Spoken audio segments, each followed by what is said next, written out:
అవతలవాడికి దుఃఖం వచ్చింది, నన్ను పిలవలేదనకు. భగవంతుడు పెట్టుబడి లేని గొప్ప విషయం మాటనిచ్చాడు కదా. ఓదార్పు మాటలు పలుకు. కష్టపడిన వాళ్ళు ఎవరయ్యా?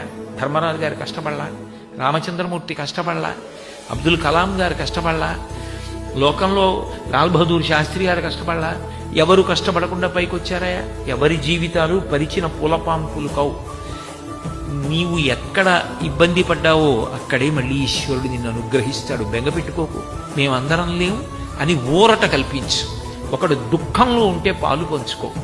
3, ఏ కారణానికి ఇతరుల బాధకి నువ్వు కారణం కావద్దు. నీ వల్ల ఇంకొకడు బాధపడకూడదు, నీ వల్ల ఇంకోడు సంతోషించాలి.